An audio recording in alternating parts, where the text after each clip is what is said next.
Ya, jadi sekarang kita tentang seksual assault, jadi kekerasan seksual.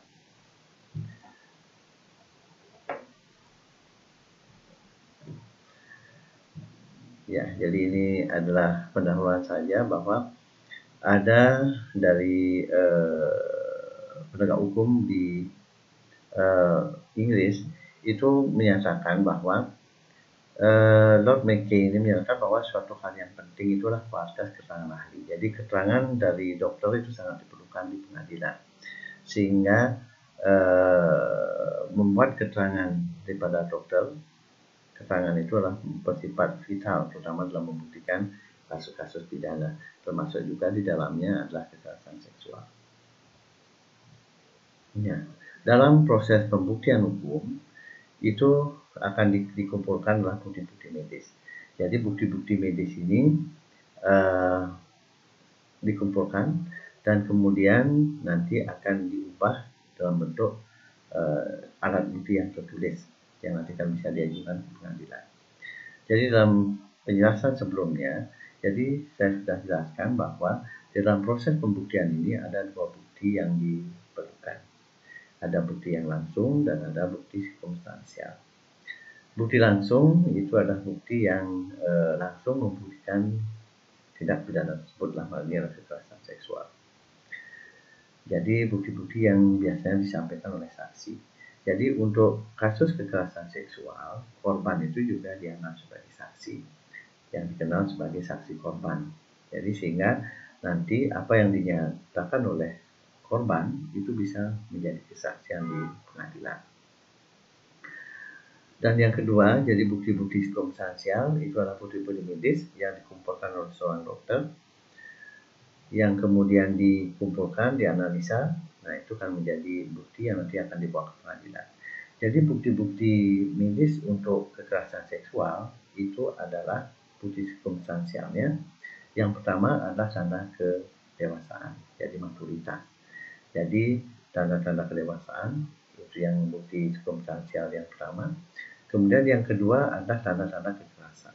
Yang dimaksud dengan tanda-tanda kekerasan itu bisa luka-luka atau mungkin keracunan yang menunjukkan bahwa korban itu tidak setuju terhadap hubungan seksual yang dilakukan terhadap dirinya. Kemudian bukti sirkumstansial yang ketiga itu adalah bukti persetubuhan, jadi sexual intercourse. Jadi bukti persetubuhan ini meliputi bukti penetrasi dan atau juga ejakulasi. Selanjutnya bukti sirkumstansial yang keempat itu adalah waktu persetubuhan yang terjadi. Apakah persetubuhan itu baru atau persetubuhan itu lama. Dan kemudian kalau ada, itu adalah akibat fisik atau mental yang dialami oleh korban. Jadi yang saya tekankan di sini yang empat yang utama. Yang pertama itu menjadi bukti sirkumstansial daripada kekerasan seksual, yaitu maturitas, kedewasaan. Yang kedua itu adalah tanda kekerasan, dan yang ketiga itu adalah tanda persetubuhan. Yang keempat itu adalah waktu persetubuhan. Itu adalah bukti sirkumstansial yang utama yang harus dibuktikan pada kasus kekerasan seksual. Nah, di mana bukti-bukti ini akan dipengaruhi oleh keadaan prahospital. Jadi sehingga waktu sangat memerlukan, sangat vital. Jadi kalau seandainya persetubuhan itu terjadi kurang daripada 27 jam, jadi kurang daripada 3 hari, banyak bukti yang akan bisa kita buktikan. Nah, itu jadi sehingga persetubuhan yang terjadi kurang daripada 72 jam atau kurang daripada 3 hari, nah itu dikenal sebagai persetubuhan baru. Sedangkan kalau persetubuhan yang lebih daripada 72 jam, itu adalah persetubuhan lama. Nah, itu jadi waktu sangat diperlukan dalam pembuktian kasus kekerasan seksual. Nah ini, jadi yang menjadi golden period itu adalah 72 jam, jadi 3 hari. Ya, artinya bahwa sebelum 3 hari, bahwa bukti-bukti itu banyak masih kita bisa kumpulkan. Sedangkan setelah 3 hari itu akan lebih sedikit ditambah lagi dengan manipulasi pada korban, misalnya sudah cebok, kemudian kumur-kumur, mandi, mengganti pakaian dan sebagainya. Ya, ini adalah konsep kekerasan seksual di Indonesia. Jadi konsep kekerasan seksual itu ada dua sebenarnya. Ya, yang pertama itu adalah tidak pidana yang melawan kehendak, crime against will, dan yang kedua adalah tidak pidana yang melawan kepemilikan atau crime against property. Ya, jadi kalau yang crime against will itu adalah tidak pidana yang melawan kehendak, artinya bahwa setiap hubungan seksual yang dilakukan tanpa konsen, tanpa persetujuan daripada pasangan seksualnya, itu adalah kekerasan seksual. Jadi without consent, setiap hubungan seksual yang tanpa disetujui. Bahkan di dunia sekarang konsep hukumnya yang dimaksud dengan rape itu adalah any penetration to any nasal orifices without consent.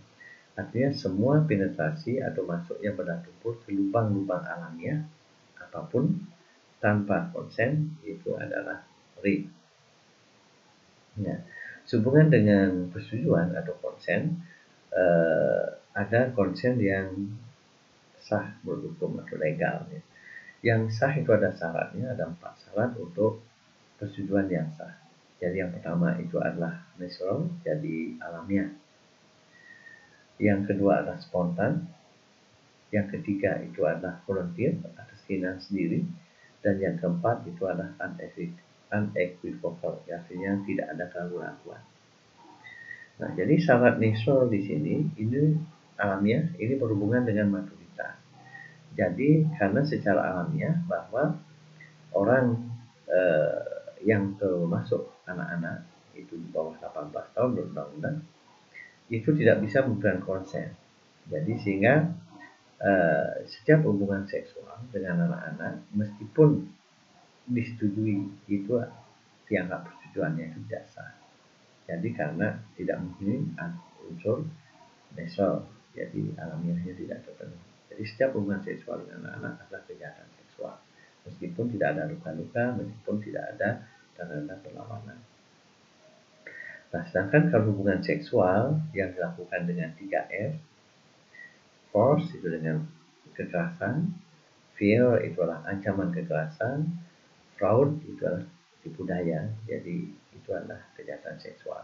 Kalau adanya kekerasan, kemudian ancaman kekerasan maupun tipu daya, nah, itu adalah konsep crime against will. Dan mengapa menjadi anak-anak meskipun tidak dilakukan dengan kekerasan, ancaman kekerasan itu menjadi kejahatan seksual. Jadi karena unsur nasalnya yang tidak ada pada anak-anak, jadi unsur maturitasnya. Konsep yang kedua itu adalah crime against property. Jadi karena dianggap bahwa menurut hukum bahwa wanita itu adalah perempuan, itu adalah barang milik. Jadi kalau seandainya belum kawin itu milik orang tua, kalau sudah kawin itu milik suaminya. Sehingga kalau seandainya ada kasus overspare, kasus perselingkuhan, itu adalah tindak pidana yang melawan kepemilikan. Dan ini bersifat delik aduan yang mutlak. Jadi kalau seandainya pasangannya itu tidak merasa dirugikan, jadi tidak akan menjadi tindak pidana. Jadi ini adalah crime against property. Nah, ini menurut Kitab Undang-Undang Hukum Pidana di Indonesia, ini adalah jenis kejahatan seksual atau digolongkan sebagai delik susila. Jadi pada bab 14 itu ada 3 jenis kekerasan seksual. Yang pertama itu adalah overspare, itu adalah zina atau benda, itu adalah perselingkuhan. Jadi ini diatur pada pasal 284 Kitab Undang-Undang Hukum Pidana. Kemudian golongan yang kedua itu adalah hubungan seksual, hubungan badan yang melawan undang-undang, yaitu melawan hukum. Dan kelompok yang ketiga itu adalah perbuatan cabul, indecent. Nah, sekarang untuk hubungan seksual yang melawan hukum itu ada di dalam perkawinan atau intramarital dan ada di luar perkawinan atau ekstramarital. Jadi sebagian besar hubungan seksual yang melawan hukum itu terjadi ekstramarital.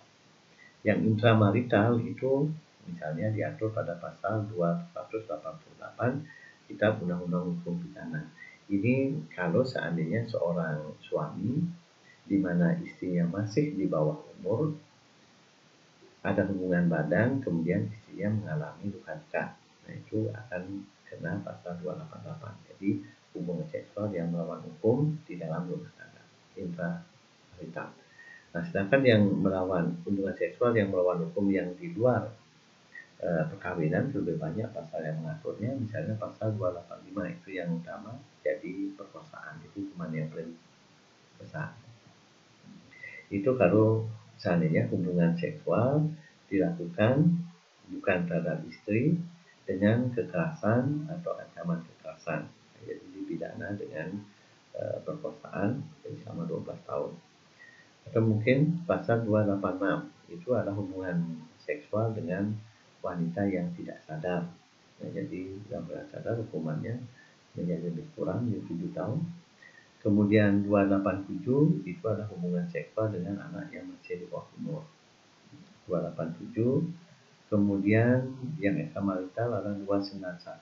Jadi hubungan seksual sampai meninggal, dikenal sebagai sexual homicide atau the girl's murder, 291. Jadi hubungan seksual sampai meninggal. Sedangkan pasal 294 Kitab Undang-Undang Hukum Pidana itu mengatur hubungan seksual dengan orang yang masih harus menjadi tanggung jawabnya. Misalnya incest, atau mungkin seorang atasan dengan bawahan, atau mungkin guru dengan murid, sebagainya. Itu hukumannya akan ditambah lagi 2/3 hukuman itu akan ditambah.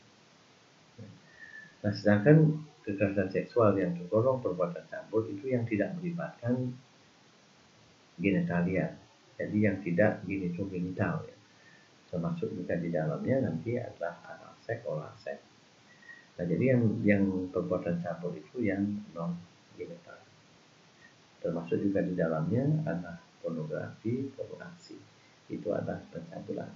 Inilah jadi konsep kekerasan seksual yang ada di dalam Kitab Undang-Undang Hukum Pidana Indonesia.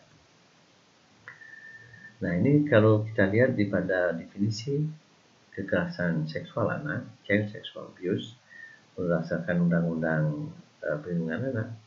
Jadi yang dimaksud dengan kekerasan seksual pada anak adalah pelibatan anak dalam kegiatan seksual di mana ia sendiri tidak sepenuhnya memahami atau tidak mampu memberi persetujuan, atau oleh karena perkembangannya belum siap atau tidak dapat memberikan persetujuan, atau melanggar hukum atau pandangan masyarakat. Nah, jadi yang perlu kita tekankan di sini bahwa yang dimaksud dengan child sexual abuse itu karena anak itu tidak mampu sepenuhnya memahami. Jadi ingat imaturitas. Jadi ada syarat nesol tidak penuhi atau tidak mampu memberi persetujuan. Itu karena perkembangannya. Dan ini melanggar hukum dan pandangan di masyarakat. Jadi anak itu tidak mempunyai kapasitas, masih imaturitas, belum dewasa. Jadi memberikan persetujuan. Sehingga jadi dalam pemeriksaan nanti, dalam bukti sirkumstansialnya kita perlu mencari tanda kedewasaan agar korban kita tahu apakah dia sudah matur atau mempunyai kapasitas. Kapasitasnya juga berhubungan dengan keadaan mentalnya. Jadi kalau orang itu mengalami korban itu retardasi mental, jadi dia tidak mempunyai kapasitas untuk memberikan persetujuan. Nah, jadi hubungan kekerasan seksual kalau dari Undang-Undang Perlindungan Penghapusan Kekerasan Rumah Tangga itu bukan pemaksaan hubungan seksual saja, juga termasuk di dalamnya adalah memaksakan hubungan seksual yang dilakukan dengan orang lain, ya, dengan maksud-maksud tertentu. Jadi termasuk juga di dalamnya adalah human trafficking, itu termasuk juga kekerasan seksual. Ya. Ini khusus sebagai contohnya itu adalah kekerasan seksual berupa perkosaan. Perkosaan itu di Indonesia itu diatur pada pasal 285 Kitab Undang-Undang Hukum Pidana. Nah, jadi intinya seperti ini, kurang lebih bunyi pasal 285. Jadi barang siapa yang berhubungan badan dengan wanita yang bukan istrinya dengan kekerasan atau ancaman kekerasan dipidana dengan perkosaan selama 12 tahun. Jadi barang siapa berhubungan badan dengan wanita yang bukan istrinya dengan kekerasan atau ancaman kekerasan dipidana dengan perkosaan sama 12 tahun. Nah, dari pasal ini kita melihat bahwa perkosaan di Indonesia itu adalah male crime. Jadi barang siapa yang berhubungan badan dengan wanita, jadi barang siapa itu pasti laki-laki, itu male crime. Berhubungan badan dengan wanita yang bukan istrinya itu adalah extramarital crime. Sehingga seorang suami itu tidak bisa dituntut perkosaan terhadap istrinya karena extramarital crime. Barang siapa berhubungan badan itu harus intravaginal, harus intravaginal crime. Jadi kalau seandainya ada sodomi, orang seks itu tidak bisa digolongkan dalam perkosaan di Indonesia. Itu jadi keterbatasan perkosaan di Indonesia. Jadi rape di Indonesia itu adalah male crime. Jadi hanya laki-laki yang bisa melakukan pelaku perkosaan. Jadi wanita tidak bisa. Jadi meskipun di negara lain, hukum negara lain bisa saja wanita memperkosa laki-laki. Kemudian extramarital crime, seorang suami tidak bisa dituntut perkosaan di Indonesia, sementara di negara lain konsep hukumnya itu bisa seorang suami dituduh memperkosa istrinya. Dan harus intravaginal crime, jadi oral seks, anal seks itu tidak dimasukkan perkosaan, itu dimasukkan ke dalam perbuatan cabul.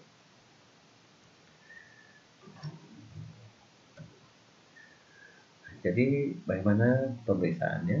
Jadi yang pertama, jadi kita harus melihat itu sudah ada permintaan deposisian atau belum. Nah, tapi kadang-kadang dan sebagian besar korban yang datang ke rumah sakit itu tanpa permintaan visum. Nah, jadi tidak boleh ditolak. Jadi ingat konsep dualisme biomedik. Jadi pada saat yang sama, orang yang sama mempunyai dua posisi yang berbeda.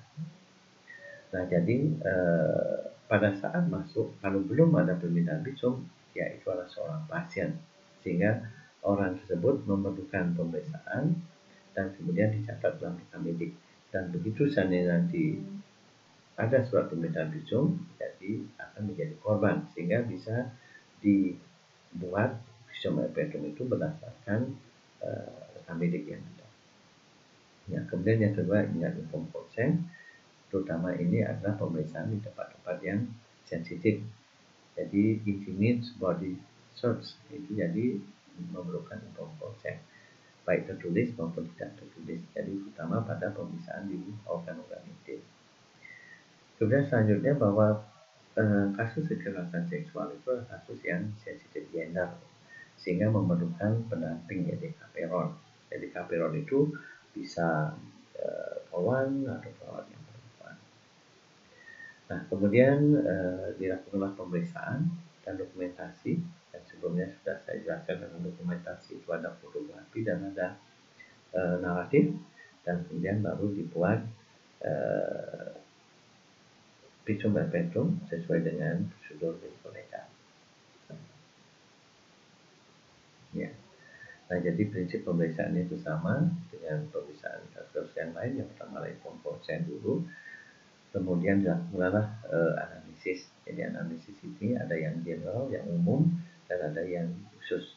Yang umum itu ada tentang hal-hal yang di luar daripada kasusnya, yang berhubungan dengan perkembangannya, kemudian berhubungan dengan reproduksi. Nah, sedangkan kalau yang khusus itu adalah pertanyaan yang menyangkut kejadian kekerasan seksual yang dialami oleh korban. Nah, jadi kita perlu tekankan lagi bahwa apa yang disampaikan oleh korban itu bisa juga menjadi keterangan saksi. Karena dalam kekerasan seksual, korban itu juga menjadi saksi korban. Pemeriksaan dilakukan dengan status generalis dan juga di status lokalis. Jadi status lokal itu tergantung di mana kekerasan seksual terjadi, apakah mungkin genital atau anal. Kemudian dilakukan pengambilan sampel. Pengambilan sampel ini adalah untuk memeriksa bukti-bukti biologis yang ada. Misalnya ada ejakulat dan lain sebagainya. Nah, kalau seandainya diperlukan, maka perlu diberikan obat-obat anti hamil. Obat-obat anti hamil ini biasanya adalah derivat daripada estrogen, estradiol 25 mg, diberikan 2 kali sehari dalam 3 dan kemudian baru dilakukan pembuatan visum et retum sesuai dengan prosedur mereka. Ini jadi prinsip pemeriksaan kekerasan seksual. Nah, jadi di awal saya sudah sampaikan bahwa yang menjadi bukti substansial daripada kekerasan seksual itu yang pertama adalah maturitas, tanda kedewasaannya. Kemudian yang kedua ada tidaknya tanda kekerasan. Yang ketiga itu ada tidaknya tanda persetubuhan. Kemudian yang keempat itu adalah waktu persetubuhan. Itu adalah bukti substansial yang utama. Sehingga tujuan pemeriksaan kita adalah mencari bukti-bukti substansial tersebut. Jadi bukti yang pertama misalnya tanda maturitas, itu bisa dilihat untuk memperkirakan umur itu dari erupsi gigi. Jadi umumnya gigi molar, premolar itu akan tumbuh setelah umur 18 tahun. Kalau molar 3 itu akan erupsi, akan tumbuh jadi antara 22 sampai 25 tahun. Jadi ini mungkin dokter gigi yang akan lebih kompeten memberikan hasil pemeriksaannya. Nah, kemudian di samping erupsi gigi juga kita menentukan maturitas itu dengan menilai perkembangan seks sekunder daripada korban. Jadi dengan skala Tanner. Nah, jadi dari sini kita bisa memperkirakan berapa umurnya sesuai dengan skala Tanner berapa. Itu adalah tanda kedewasaan. Kemudian tanda kekerasan. Jadi tanda kekerasan di sini yang kita utamakan adalah memeriksa luka-luka yang menunjukkan bahwa orang itu tidak setuju ada hubungan seksual. Jadi without consent. Jadi sehingga luka-luka yang menunjukkan tidak setuju itu adalah luka-luka yang ada di luar kelaminnya. Misalnya orang itu dicekik, jadi di leher ada luka memar, luka lecet, mungkin dipukul dulu pipinya, karena ada luka memar atau luka lecet atau luka terbuka. Nah, jadi tanda kekerasan itu adalah tanda-tanda yang menunjukkan korban tidak setuju. Sehingga yang kita periksa itu adalah di daerah di luar kelaminnya, di ekstra erogen. Jadi menurut undang-undang di Indonesia pada pasal 89 Kitab Undang-Undang Hukum Pidana yang berbunyi bahwa membuat orang tidak sadar sama dengan penganiayaan, maka tanda kekerasan ini juga bentuknya bisa dalam bentuk racun atau zat tertentu. Jadi obat-obat atau racun. Ya, jadi kalau di literatur yang paling sering dipergunakan untuk kekerasan seksual itu adalah gamma hidroksibutyric acid (GHB). Jadi itu akan obat yang bisa menimbulkan halusinasi seksual. Itu tanda kekerasan. Nah, selanjutnya adalah tanda persetubuhan. Ada tidaknya tanda persetubuhan. Tanda persetubuhan itu adalah ada dua. Ada tanda penetrasi dan atau ejakulasi. Jadi tanda penetrasi itu adalah tanda-tanda masuknya benda tumpul ke genitalia, sehingga kita lihat adanya luka-luka baik di genitalia internal, eksternal maupun internal. Jadi benda tumpul itu bisa penis, genitalia juga bisa jari dan sebagainya, itu benda-benda yang lain. Di samping tanda penetrasi, tanda perhubungan bisa juga dalam bentuk tanda ejakulasi. Nah, tanda ejakulasi ini yang merupakan bukti-bukti biologis yang dikumpulkan secara laboratoris. Jadi harus diambil sampelnya, diperiksa labnya, apakah ada sel spermatozoa apa tidak, apakah ada komponen sel mani apa tidak. Nah, selanjutnya yang keempat itu adalah waktu pertumbuhan. Jadi waktu pertumbuhan itu ada dua. Jadi ada pertumbuhan yang baru dan ada pertumbuhan yang lama. Pertumbuhan baru itu kalau terjadi kurang daripada 72 jam.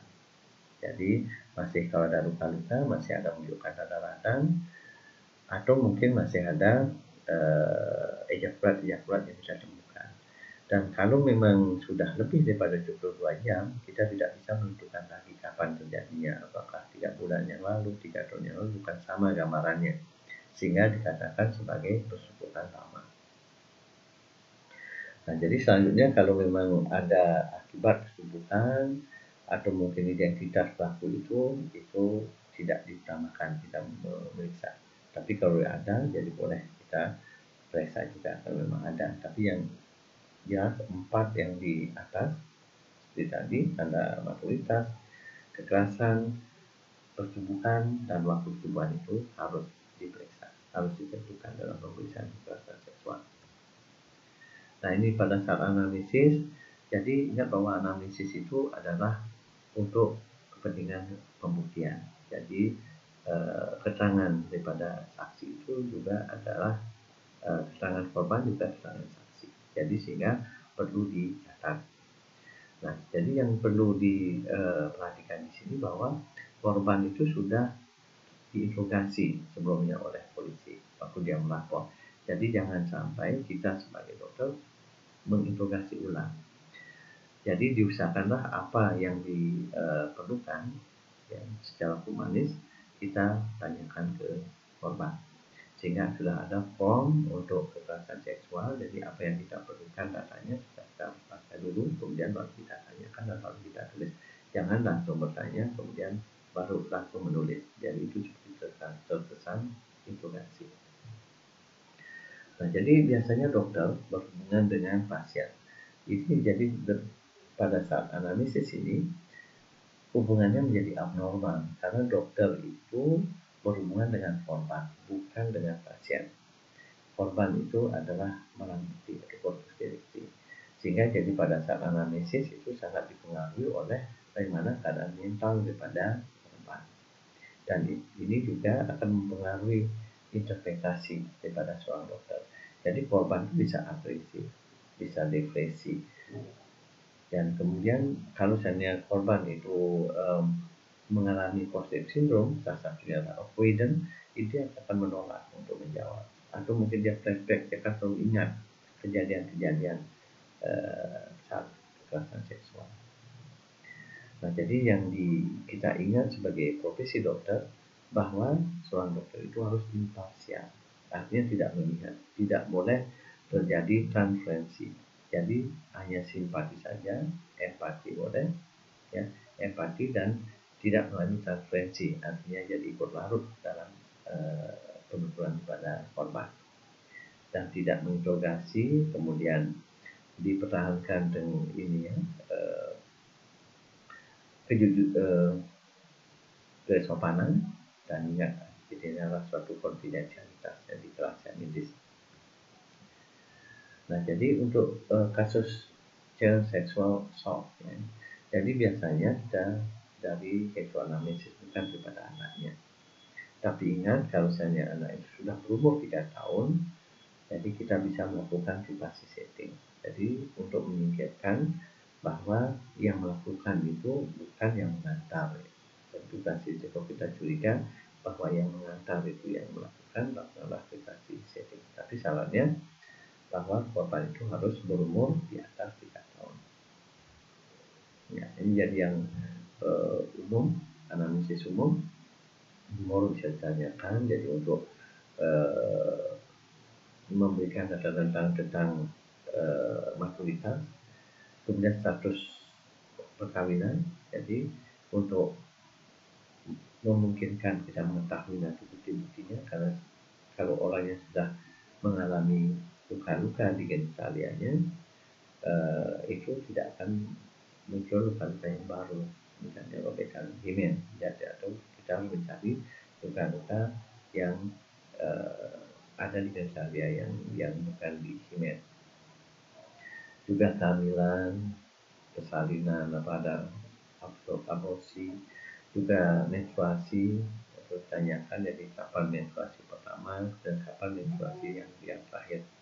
Jadi menstruasi yang terakhir ini yang bisa kita gunakan apakah dia pada masa subur apa tidak, sehingga memerlukan obat-obat anti hamil apa tidak. Nah, kemudian juga tentang obat-obatan, terutama obat-obatan yang menyebabkan orang itu tidak sadar. Jadi biasanya yang sering obat-obat yang tidak sadar itu misalnya fenobarbital, ya, sehingga orang itu kita menyingkirkan apa hubungan seksual pada saat dia sadar apa tidak, karena ada pasal 286 yang mengaturnya hubungan seksual dengan orang yang wanita yang tidak sadar, itu hukumnya yang berbeda. Penyakit juga demikian. Jadi penyakit yang berhubungan kandungan, terutama penyakit yang menyebabkan orang itu tidak sadar. Dan misalnya ada epilepsi, sinkope, nah itu untuk menyingkirkan pasal 286 yang tadi. Juga mental statusnya, nah seperti tadi itu untuk kapasitasnya. Apakah orang ini bisa memberikan persetujuan apa tidak? Jadi kalau seandainya orang itu mengalami kelainan mental, nah itu jadi secara mental tidak mempunyai kemampuan untuk memberikan persetujuan. Nah ini jadi digolongkan hubungan seksual kalau terjadi itu kekerasan seksual yang dikenal sebagai statutory rape. Statutory rape itu adalah hubungan seksual dengan wanita yang masih memerlukan perwalian, termasuk juga anak-anak itu adalah statutory rape karena memerlukan perwalian. Jadi anak-anak itu dikenal sebagai minor, ya. Itu termasuk statutory rape, termasuk juga samping anak-anak, minor itu juga adalah korban wanita yang cacat mental atau retardasi mental. Nah, kalau analisis yang khusus itu adalah khusus ke kejadian yang dialami oleh korban. Apa yang terjadi, apakah ada penetrasi apa tidak, apakah ada pemaksaan apa tidak. Kalau ada pemaksaan, bentuk pemaksaannya, jadi kapan terjadi kekerasan seksual, di mana, siapa yang melakukan, bagaimana tindakan yang sudah dilakukan, jadi ditanyakan di dalam form khusus. Itu jadi bukti-bukti kejahatan seksual ini yang ditanyakan, apakah ada penetrasi apa tidak. Kalau penetrasi itu apakah ada ejakulasi apa tidak. Kemudian di lubang alamnya apa yang dilakukan kekerasan seksualnya. Kemudian tindakan-tindakan apa yang dilakukan yang menunjukkan bahwa orang itu tidak setuju, misalnya berteriak, mencakar dan sebagainya. Dan juga identitas pelakunya. Jadi biasanya pelakunya adalah orang yang dikenal. Ini dikumpulkan di dalam analisis khusus. Nah, sedangkan pada pemeriksaan fisik, jadi pemeriksaan fisik mental dan dalam status generalis, atau mungkin di daerah lokalis, jadi di anus, perianal, atau mungkin di tempat-tempat yang lain yang terjadi di lubang-lubang alamnya yang dijadikan target kekerasan seksual yang dialami korban. Nah, untuk pemeriksaan status lokalis, jadi ini posisinya. Jadi untuk pasien yang dewasa, jadi posisinya adalah dikotomi. Ini dimaksudkan adalah agar bukti-bukti itu secara jelas bisa dilihat, karena nanti ada dokumentasi fotografi dan kemudian ada kaperon di sekitarnya, di sebelahnya. Nah, untuk anak-anak ini jadi posisinya itu tergantung daripada keinginan anak. Jadi bisa mungkin dipangku oleh orang lain, terutama ibunya. Itu dengan posisi dikotomi yang dimodifikasi, ada juga dengan klinik posisian. Nah, jadi untuk bukti-bukti penetrasi khususnya luka-luka di genitalia dari luar maupun ke dalam pada korban anak-anak itu lebih susah didapatkan. Jadi sehingga kalau melakukan perlu adanya perubahan posisi daripada korban. Nah, sebagai contoh saja mungkin dengan posisi litotomi seperti pada tampak di kanan atas, ya. Anggaplah di sana tidak ditemukan kelainan, cuma ditemukan kelainan adanya bercak hitaman di himen pada jam 9 misalnya. Nah, jadi karena kita ragu, maka diubah posisinya dari litotomi dengan klinik position seperti di gambar kanan dan bawah, ya. Nah, jadi kalau lokasi kelainan himen itu tetap, jadi dari jam 9 sekarang menjadi jam 3 karena tetap, maka memang benar itu adalah suatu kelainan di pada himen. Kalau seandainya kelainan hilang atau berubah lokasi, nah itu bukan suatu kelainan pada himen. Nah, ini jadi untuk pemeriksaan status lokalis. Nah, ini ada bukti-bukti penetrasi. Jadi untuk bukti penetrasi itu kita lihat dari luar ke dalam, dari genitalia eksternal ke genitalia internal.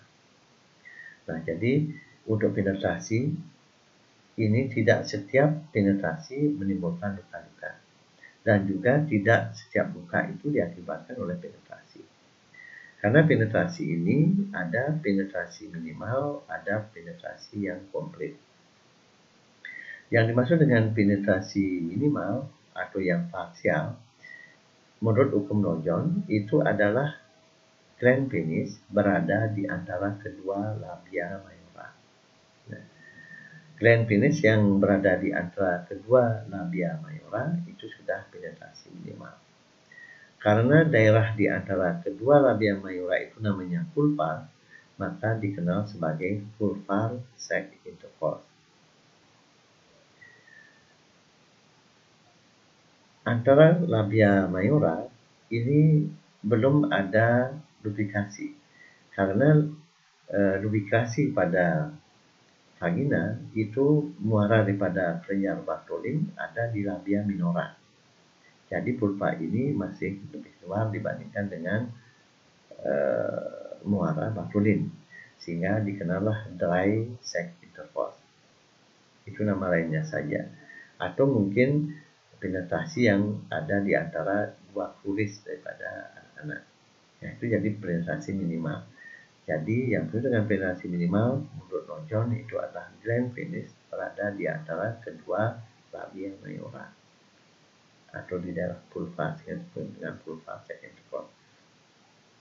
Nah, kalau penetrasi yang komplit itu kalau hampir semua batang penis masuk ke genitalia, sehingga nanti ada luka-luka yang kita periksa dari pemeriksaan organ dalam. Jadi mungkin kita lihat apakah ada memar, ada lecet, ada eksfoliasi pada genitalia eksternal di labia mayora. Kemudian yang paling banyak luka-luka yang terjadi itu adalah di daerah posterior. Jadi sehingga pada saat pemeriksaan genitalia eksternal kita lihat forceps posterior. Forceps posterior ini adalah pertemuan antara labia mayora di posterior, yang sebelumnya namanya adalah commissura posterior. Karena pada saat tuber akan menyatu sempurna, maka dikatakan namanya adalah forceps posterior. Antara forceps posterior dengan pertemuan labia minora itu ada fossa navicularis. Nah, ini juga menjadi tempat yang paling banyak mengalami trauma pada penetrasi. Ya. Jadi di forceps posterior dan fossa navicularis. Dan lebih dalam lagi mungkin akan terjadi lecet, memar juga di daerah vagina, atau mungkin vagina itu mengalami robek. Nah, jadi semua kelainan-kelainan yang ada di genitalia ini itu ditulis searah dengan jarum-jarum. Ya, sehubungan dengan himen kalau mengalami deplorasi, tetapi kelainan-kelainan pada himen itu tidak selalu deplorasi. Ada kelainan yang lain, tapi yang paling umum itu kalau ada penetrasi yang komplit adalah robekan pada himen. Nah, kalau terjadi robekan himen, jadi kita lihat dulu himen itu lokasinya di mana. Jadi lokasi itu sesuai dengan arah jarum jam. Dan kemudian robekannya itu komplit atau inkomplit. Jadi komplit dan inkomplit ini kita tentukan berdasarkan robekan itu apakah sampai ke annulus seminalis atau tidak.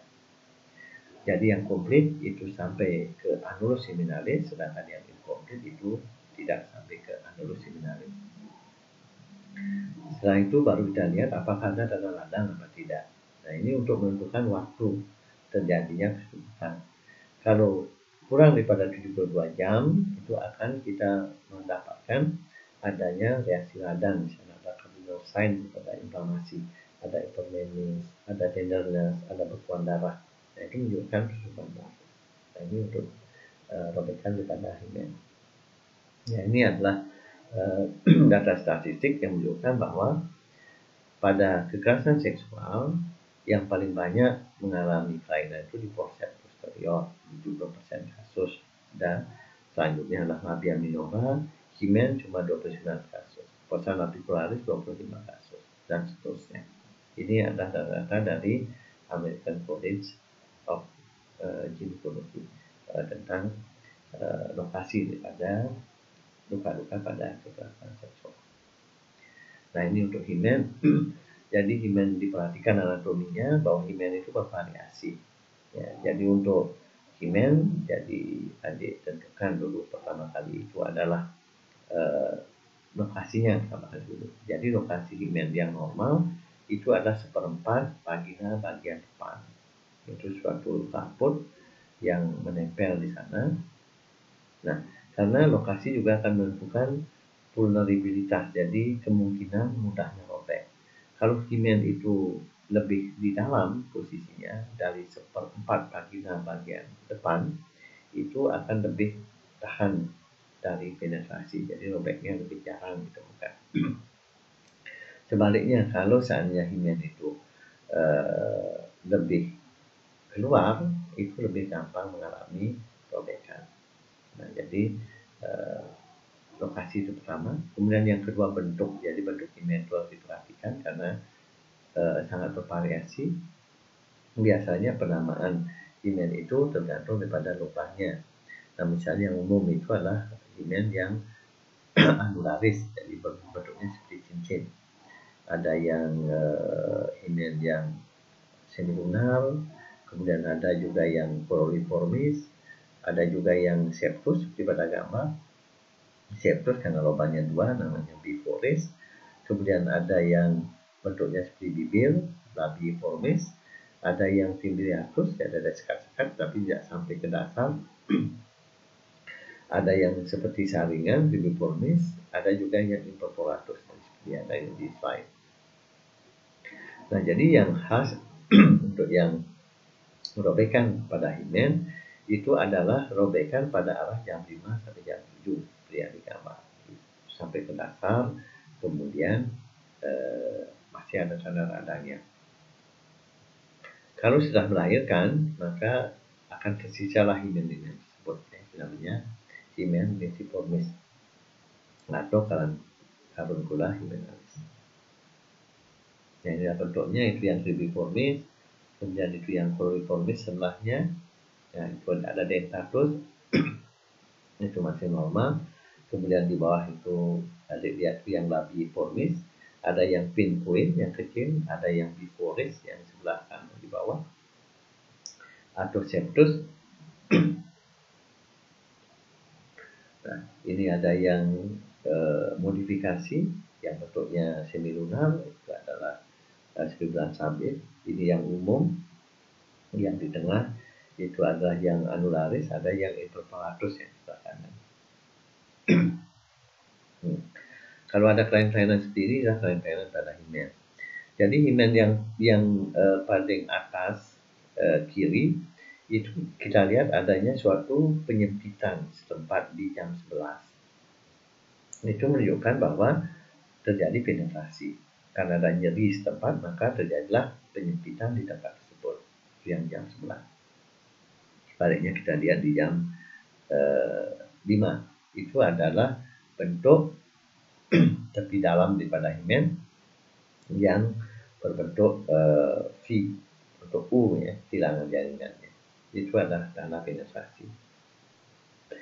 Kemudian yang di bawah, di tengah, itu di daerah posterior itu banyak sekali ada kilangan-kilangan jaringan himen bagian dalam di margo dalamnya itu ada bentuk V atau bentuk U. Nah, jadi itu menunjukkan penetrasi. Sedangkan yang di atas kanan itu kita lihat bahwa diameter transversal pada himen itu lebar. Nah, ini nanti akan saya jelaskan mengapa kita mengukur diameter transversal pada himen. Jadi kalau seandainya kita menemukan himen itu intak, maka kita ukur diameter transversal daripada himen.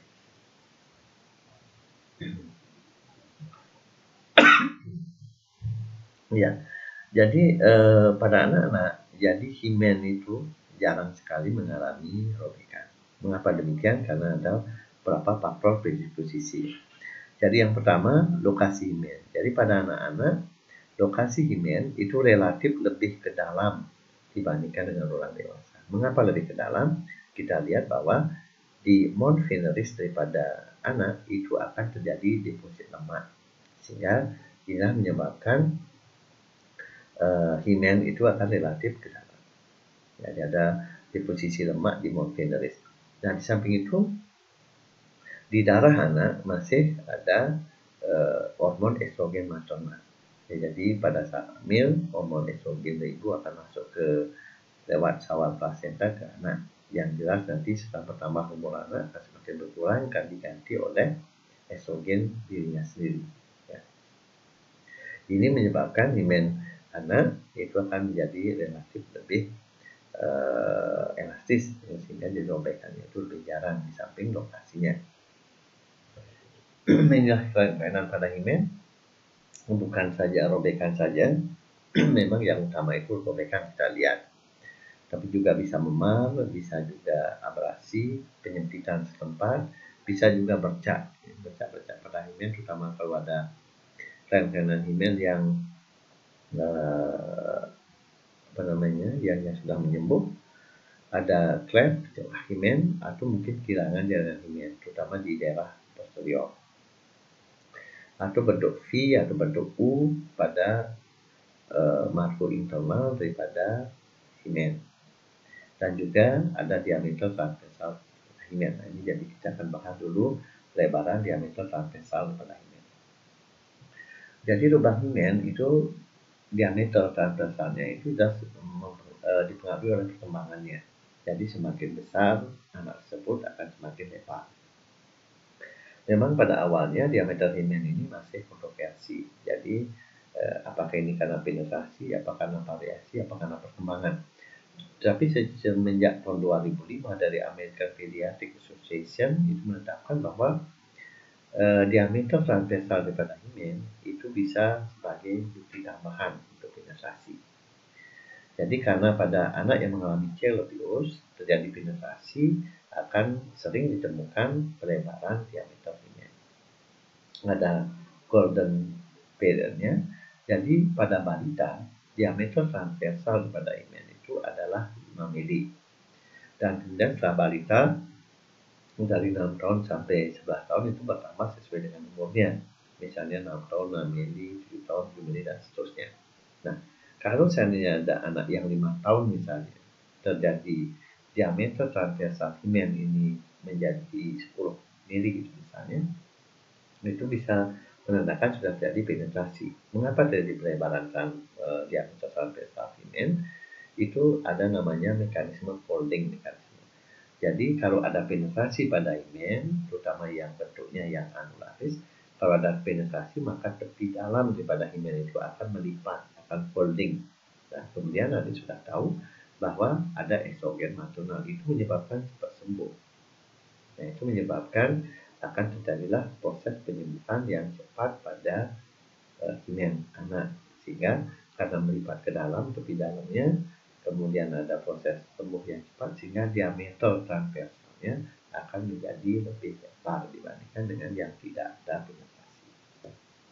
Ya, lokasinya tadi. Nah, ini perubahan posisi kalau seandainya kita meragukan, jadi apa yang kita temukan pada genitalia anak tersebut.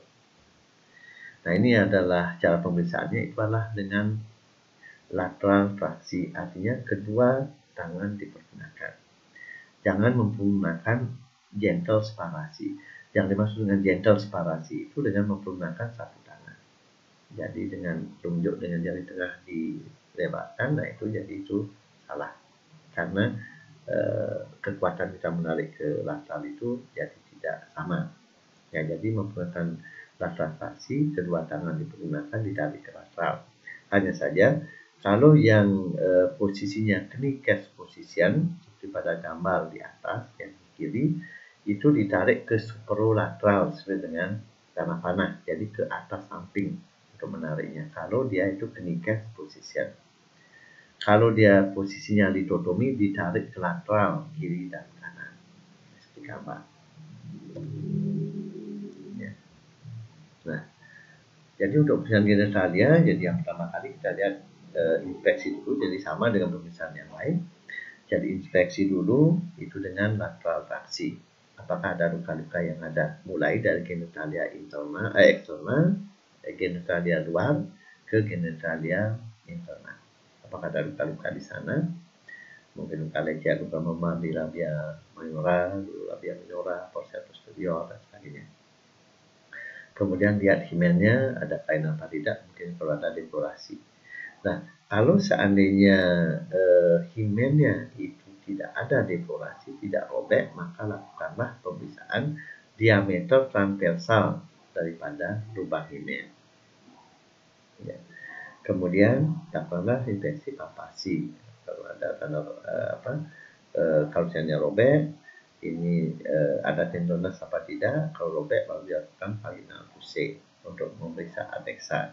Palpasi itu juga dengan spekulum misalnya untuk melihat kainan vagina dan juga di fornix posterior, dan juga untuk pengambilan sampel dan juga untuk bilas swab vagina dan kubah bilas vagina. Nah, kalau yang anus, jadi anus ini kalau seandainya akut berbeda dengan yang kronis. Yang akut itu bisa ada luka lecet, luka memar dan sebagainya, ada fisur juga. Yang dimaksud dengan fisur di sini adalah ada luka lecet yang dari kulit sampai ke mukosanya, itu jadi fisur. Nah, itu kalau yang akut. Sedangkan yang kronis itu mulai ada perubahan-perubahan pada anus. Jadi luka-luka yang ada sebelumnya akan menjadi sikatrik. Jadi kalau memang ada sikatrik jaringan parut, jadi digambarkan sesuai dengan arah jarum jam. Nah, jadi kalau seandainya sudah kronis, kita lihat perubahan bentuk daripada anus. Jadi anus yang normal itu anus yang tertutup. Tapi kalau seandainya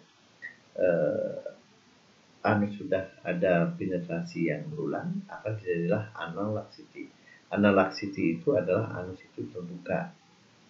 Bahkan kalau seandainya sudah sering dilakukan sodomi, berubah bentuk menjadi bentuk corong atau punersip. Punersip ini terjadi karena kehilangan daripada lemak di sekitar anus. Ya.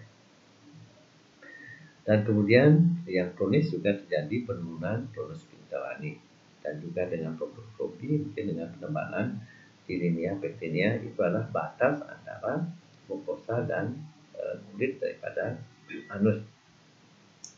Dan secara refleks fisiologis ADR, anal detection refleks itu lebih daripada 2 cm. Nah, pada pemeriksaan ini jadi kita harus pemeriksaan refleks, sehingga nah ini kelainan yang ada. Nah, ini yang refleks ya, anal detection refleks. Jadi syarat pemeriksaan itu rektum harus kosong agar refleks itu tidak dipengaruhi. Jadi dilakukan sebelum dilakukan manipulasi anus, jadi transfusi misalnya. Jadi sehingga ketika kita periksa anus, kita pastikan dulu rektumnya kosong. Jadi korban kalau belum kosong BAB. Kemudian kita inspeksi ada luka-lukanya, apakah ada perubahan bentuk. Nah, setelah itu langsung dilakukan ADR, anal detection reflex. Jangan dilakukan manipulasi yang lain dulu. Jadi ADR dulu dilakukan. Jadi caranya dengan menarik anus ke lateral, kiri dan kanan, kemudian dilepas, anus akan menutup. Kemudian tunggu berapa detik, anus itu akan terbuka secara refleks dan diukurlah diameter lubang anus tersebut. Yang diukur berbeda dengan diameter orificium hymenalis. Jadi kalau yang orificium hymenalis itu diameter transversal diukur, tetapi kalau anus itu adalah diameter antero-posterior. Nah, jadi kalau hasilnya lebih daripada 2 cm, itu adalah sering terjadi sodomi. Sedangkan kalau normal itu adalah 2 cm ke bawah. Nah, ini jadi infeksi, ada trauma, ada perubahan bentuk dulu atau tidak, apakah ada bentuk punersip daripada anus. Palpasinya langsung dilakukan ADR. Jadi ADR itu dilakukan. Jadi agar tidak termanipulasi refleks yang dilakukan. Nah, kemudian baru dilakukan pemeriksaan tonus spektral ANI, apakah tonusnya menurun apa tidak. Nah, anoscopy ini mungkin di rumah sakit ya. Nah, kemudian pengambilan sampel bisa kita lakukan jadi setelah adanya ADR. Ya, pemeriksaan tadi tanda kesuburan itu ada tanda penetrasi dan ejakulasi indah, jadi untuk pemeriksaan ejakulasi. Jadi pemeriksaan lab untuk memeriksa ada tidaknya sel spermatozoa dan ada komponen cairan mani. Nah, jadi untuk sel spermatozoa bisa diperiksa secara langsung atau mungkin dengan pewarnaan. Jadi yang langsung ini bisa menentukan apakah sel sperma itu masih motil apa tidak. Kalau yang pewarnaan pasti tidak motil dengan pengecekan Beijing. Kemudian pemeriksaan komponen-komponen mani, misalnya seng, itu dengan pemeriksaan PAN. Kemudian pemeriksaan kristal, jadi kristal koding itu dengan tes Foren dan spermin dengan tes Berberio. Juga bisa diperiksa prostat spesifik antigen, di antigen spesifik daripada prostat. Nah, kemudian berdasarkan waktu kesuburan, ini adalah bukti yang keempat. Itu seperti yang tadi, ada kesuburan baru dan ada kesuburan yang lama. Kesuburan yang baru itu ada kurang 2 jam.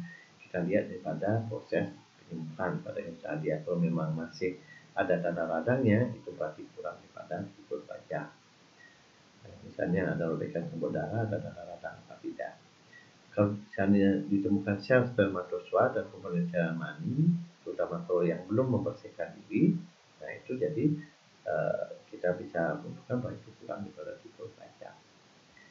Kalau dengan motilitas sperma, itu kita bisa menentukan jadi sperma itu motil itu antara 3-4 jam masih kita bisa temukan. Sedangkan untuk PSA, prostat spesifik antigen, itu kurang atau sama dengan 48 jam. Jadi PSA itu protein yang dikeluarkan oleh prostat. Nah, ini adalah beberapa gambar contohnya. Ini adalah bukan ilustrasi karena digigit. Nah, ini adalah tanda without consent, itu di daerah di luar genitalia. Seperti ini daerah aerogen, itu daerah tanda-tanda kekerasan. Nah, ini anus yang sebelah kiri itu menunjukkan yang sudah kronis, yang sebelah kanan itu yang akut. Jadi karena belum ada analasisi, jadi masih anus tertutup yang sebelah kanan, dan sudah terbuka. Kemudian tanda panah yang sebelah kiri menunjukkan ini ada visum, jadi ada luka-luka lecet yang dari kulit sampai ke mukosa. Kemudian yang sebelah kanan itu ada luka lecet dan lemah. Nah, ini tanda erogen, itu ada luka-luka karena disket, karena sexual abuse. Ini ada gambarannya, yang paling banyak itu di fossa posterior. Nah, ini ada yang sebelah kanan itu ada ruptur cranium ya, sampai derajat 4 ya, seperti ini. Nah, ini kalau seandainya di orang akan ditemukan seperti ini, sampel juga bisa diambil di daerah-daerah yang terjadi kekerasan. Ya,